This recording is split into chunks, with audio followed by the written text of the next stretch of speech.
नमस्कार, स्वागत है आप सभी का एनएमएफ न्यूज में और मैं हूं आपके साथ शावनी पटनायक।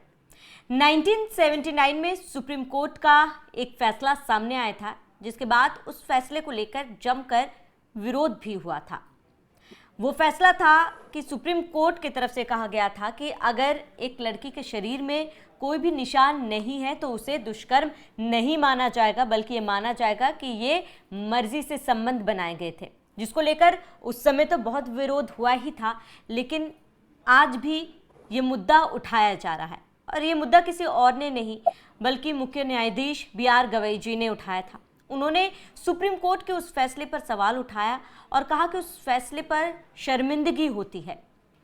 आज जब भारत जेंडर इक्वलिटी की बात कर रहा है तो उस समय सुप्रीम कोर्ट के इस फैसले पर कैसे विवाद हुआ था और आज BR गवई ने जो बयान दिया है उसी पर हम चर्चा करेंगे। मेरे साथ सुप्रीम कोर्ट एडवोकेट विकास शर्मा जी जुड़े हुए हैं। विकास जी, आपका एनएमएफ न्यूज पर बहुत बहुत स्वागत है। विकास जी, 1979 के उस वर्डिक्ट की बात करें तो उस दौरान तो उस वर्डिक्ट को लेकर बहुत विरोध हुआ था और आज BR गवई जी का ये बयान सामने आया जहाँ पर उन्होंने कहा कि जो वर्डिक्ट तब दिया गया था वो सही नहीं था, देश के विकास के लिए बिल्कुल सही नहीं था, महिलाओं के विकास के लिए बिल्कुल सही नहीं था। सबसे पहले इस पूरे प्रकरण पर आपका रिएक्शन सर। देखिए, जस्टिस बात बोली है वो बिल्कुल सही बात है, धीरे धीरे करके हो रहा है। और 1979 थी वो एक गैंग रेप था जिसमें पुलिस वालों के अगेंस्ट एलिगेशन थे कि उन्होंने पुलिस स्टेशन में दुष्कर्म किया था और उस टाइम इन्वेस्टिगेशन जो थी वो भी बहुत फॉल्टी रही।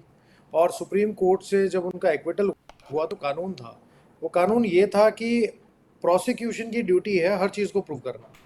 और उस टाइम सोसाइटी में इस चीज़ को लेके बहुत आवाज़ उठी, बहुत ग्रुप्स ने आवाज़ उठाई और 1983 में आने के बाद काफ़ी सारे अमेंडमेंट आए थे हमारे कानून में, क्योंकि उस जजमेंट के बाद सोसाइटी को ज़रूरत थी कि उन अमेंडमेंट्स को हम इनकॉर्पोरेट करें। आज भी हम देखेंगे तो जो पुलिस सिस्टम है वो बहुत इनसेंसिटिव है इस तरह के मैटर्स को लेके। आज भी देखें, कानून है कि विक्टिम की आइडेंटिटी नहीं करनी है, लेकिन बहुत बार ऐसा होता है कि पुलिस जो सिस्टम है, इन्वेस्टिगेटिंग एजेंसी है या पुलिस स्टेशन है, वहीं से उसकी आइडेंटिटी डिस्क्लोज हो जाती है कि कॉपी किसी को भी मिल जाती है।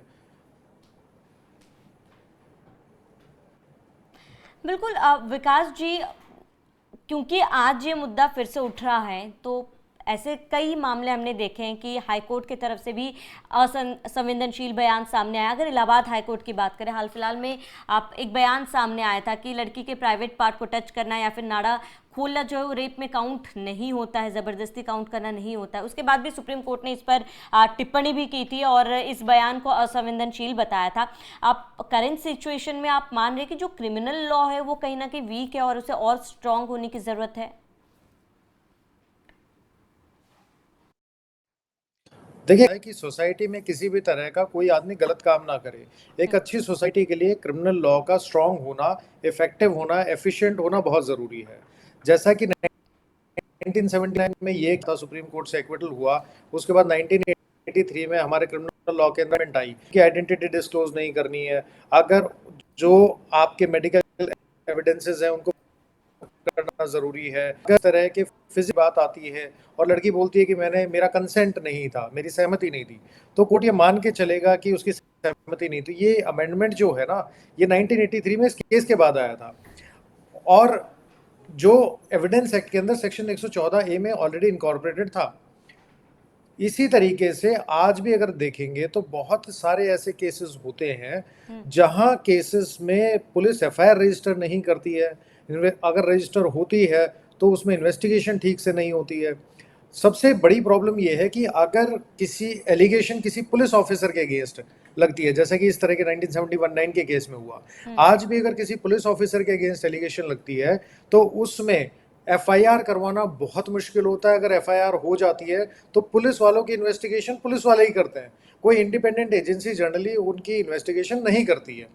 और अगर कोई इंडिपेंडेंट एजेंसी CBI या CID किसी तरीके की कोई STF वगैरह इनकॉर्पोरेट भी करते हैं, बनाते भी हैं उसको, तो उसमें भी वही पुलिस वाले होते हैं जो कहीं ना कहीं किसी पुलिस स्टेशन से ट्रांसफर होके आए होते हैं। एक इंडिपेंडेंट जांच एजेंसी होनी चाहिए। आज भी इस तरह के जो केसेस हैं वो साल दर साल बढ़ रहे हैं, कम नहीं। सबसे बड़ी प्रॉब्लम ये है कि इस तरह के जो महिलाओं के साथ दुष्कर्म होते हैं, इस तरह के जो केसेस हैं, उसमें कम उम्र के जो बच्चे हैं, जो 18 साल से छोटे हैं, आजकल वो लोग भी बहुत ज़्यादा इस तरह के केसेस में इन्वॉल्व हो रहे हैं। जहाँ की जुवेनाइल जस्टिस एक्ट की वजह से उनको जेल नहीं भेज सकते, 18 साल से कम का अगर कोई है, तो उसमें प्रॉब्लम ये आती है कि उसके अगेंस्ट पूरा केस भी नहीं चला सकते हैं। ये बहुत चिंता का विषय है इस टाइम सोसाइटी के अंदर।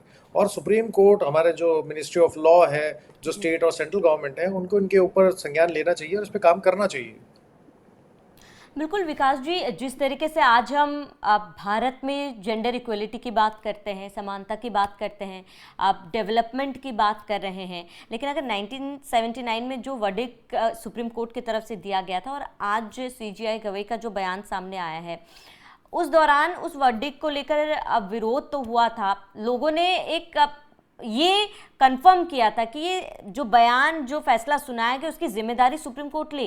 क्या उस समय के बाद से कोई बदलाव हुआ है, और अगर बदलाव हुआ है तो क्या बदलाव आप देख पा रहे हैं?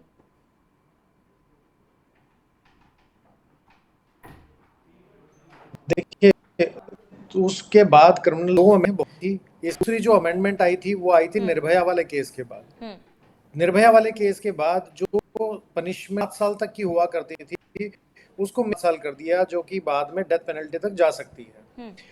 1983 में जो अमेंडमेंट आई थी, उसमें जो चेंजेस थे, पहला चेंज ये था कि कंसेंट जो है, हम ये नहीं बोल सकते, लड़की ने अगर बोला कि विक्टिम ने अगर बोल दिया कि मेरी सहमति नहीं थी, तो कोर्ट ये मानेगा सेक्शन 114 ए जो 1983 में आया था, उसके बेसिस पे कि कोर्ट ये प्रिज्यूम करके चलेगा कि लड़की का कंसेंट नहीं था।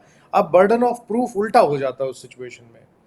आज जब निर्भया का मतलब कुछ साल 10 साल जब निर्भया वाला केस हुआ था, तो उसके बाद भी क्रिमिनल लॉ के अंदर काफी अमेंडमेंट आई है, और आज की डेट में आप देखेंगे कि इस तरह के केसेस जो हैं वो फास्ट ट्रैक कोर्ट में चलते हैं, स्पेशल कोर्ट में चलती रहती है कि उसमें जो प्रेसाइडिंग ऑफिसर जज है वो फीमेल होनी चाहिए। इन कैमरा प्रोसीडिंग का जो प्रोविजन है वो इनकॉर्पोरेट हो चुका है, लेकिन आज भी जो पुलिस सिस्टम है उसको सेंसिटाइजेशन, उसके ऊपर अमेंडमेंट की, उसके अंदर चेंजेस लाने की सबसे ज़्यादा ज़रूरत है। और जो हमारे जुडिशल ऑफिसर हैं उनको भी इस तरह के केसेस को डील करने के लिए और ज़्यादा ट्रेनिंग की ज़रूरत है, ताकि जिस विक्टिम के साथ ऐसा कुछ गलत होता है, अगर उसको टाइम से न्याय नहीं मिला, तो आने वाले समय में जो जस्टिस का कोई बेनिफिट नहीं होगा, अगर वो जस्टिस 10 या 15 साल बाद मिलती है। साथ में अगर किसी के खिलाफ कोई झूठा केस होता है, तो उस सिचुएशन में अगर उस आदमी को टाइम से उसका केस खत्म नहीं होता है, तो अगर 10-15 साल वो उस केस में पीछे पीछे भाग रहा है, कोर्ट में डेट अटेंड कर रहा है, वो भी पनिशमेंट से कम नहीं है। तो दोनों तरीके से एक बैलेंस मेंटेन करने की जरूरत है, लेकिन हमारे क्रिमिनल जस्टिस सिस्टम के अंदर अभी बहुत बदलाव करने की जरूरत है, बहुत ज्यादा चेंजेस लाने की जरूरत है।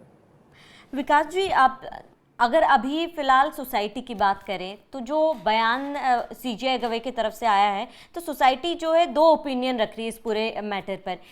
कुछ लोग उनके इस बयान को सपोर्ट कर रहे हैं, मान रहे हैं कि जो उस समय सुप्रीम कोर्ट का वर्डिक्ट था वो सही नहीं था, गलत था, असंवेदनशील था।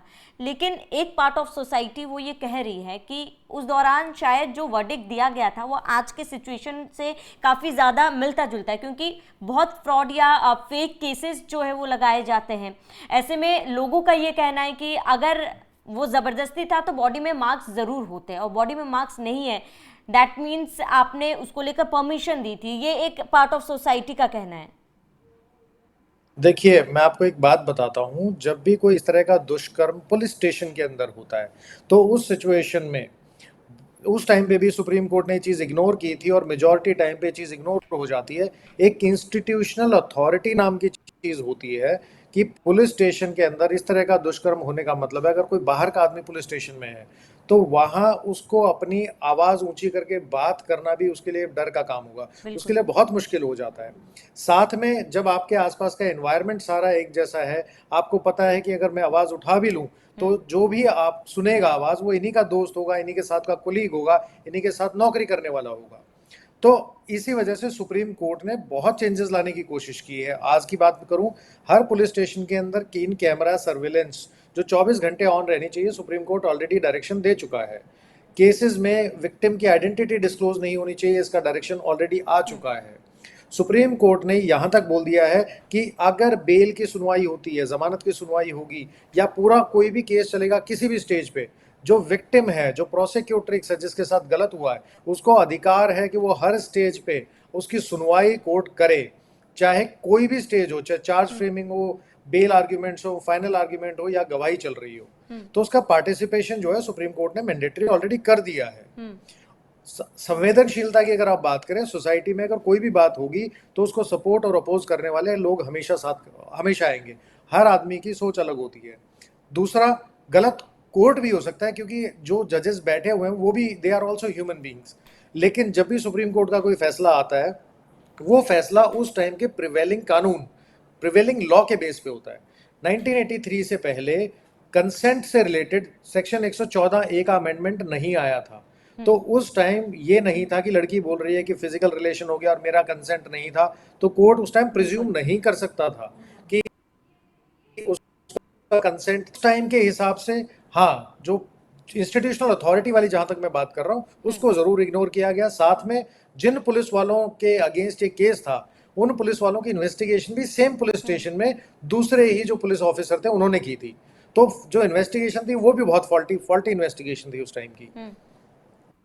विकास जी, आखिरी सवाल कि जो फिलहाल क्रिमिनल लॉज है, खास तौर पर महिलाओं से जुड़े जो लॉज है, I want to know your opinion कि क्या ये इनफ है फिलहाल, या फिर इसमें और बदलाव और अमेंडमेंट लाने की जरूरत है, इसे और सख्त करने की जरूरत है? देखिए, कानून जो आज की तारीख में वो बहुत ज़्यादा सख्त है, वन साइडेड भी हैं कुछ जगह पे। I am sorry to say that, but हैं तो हैं। जेंडर बायसनेस, जेंडर सिलेक्टिवनेस हमारे कानून में है। आज की तारीख में हमारे जो कानून है उनको और सख्त बनाने के बजाय जो एग्जिस्टिंग कानून है उनकी इम्प्लीमेंटेशन पे सरकार को ध्यान देना चाहिए। अगर उनकी इम्प्लीमेंटेशन ठीक हो जाती है तो नए कानून की मुझे नहीं लगता कि अभी एकदम से बहुत बड़ी चेंज की ज़रूरत पड़ेगी। दूसरा, अगर कोई भी किसी के खिलाफ झूठा केस फाइल करे तो उसके खिलाफ भी सख्त से सख्त कदम उठाए जाने चाहिए, इन्वेस्टिगेटिव एजेंसी के द्वारा, सरकार जो राज्य सरकार है उसके द्वारा। और कोर्ट को भी इसके ऊपर संज्ञान लेना चाहिए कि कोई भी आदमी जो इनोसेंट है, अगर उसके खिलाफ किसी तरीके का झूठा मुकदमा फाइल होता है तो झूठा मुकदमा फाइल करने वाले को भी सेम लेवल की जेल का प्रोविजन और उसकी सजा जो है उसको मिलनी चाहिए। अदरवाइज हमारी सोसाइटी में क्या होगा कि अगर हम एक चीज को बैलेंस करने के चक्कर में दूसरी चीज को दबाते चले जाएंगे तो हमारे आने वाले समय में हम एक ऐसे लोगों की फौज खड़ी कर देंगे जो झूठे केस भी फाइल करेगी। अगर हम जिन लोगों ने क्राइम किया है अगर उनको सजा नहीं मिलेगी तो हम ऐसे लोगों की फौज खड़ी कर देंगे जो इस तरह के क्राइम और ज्यादा करेंगे। तो एक बैलेंस मेंटेन होना चाहिए दोनों तरीके से। जिसने क्राइम किया है उसको सख्त से सख्त सजा मिले और जो झूठा केस फाइल करेगा उसको भी सख्त से सख्त सजा मिलनी चाहिए। बिल्कुल विकास जी, और फेक केसेस के भी मामले काफ़ी ज़्यादा बढ़ गए हैं, और इसके साथ ही आप ये भी है कि जुडिशियल सिस्टम को भी ज़रा संवेदनशील होना चाहिए। कई जगहों पर हमने मामले देखे कि इस तरीके के बयान या फिर वर्डिक्ट सुनाए जाते हैं तो शायद एक्सेप्टेबल नहीं है सोसाइटी की तरफ से। विकास जी, आपका NMF न्यूज़ से जुड़ने के लिए बहुत बहुत शुक्रिया। आप सभी दर्शकों का इस पूरे मामले पर क्या कहना है हमें कमेंट कर जरूर बताया। साथ ही आप बने रहिए NMF न्यूज़ के साथ।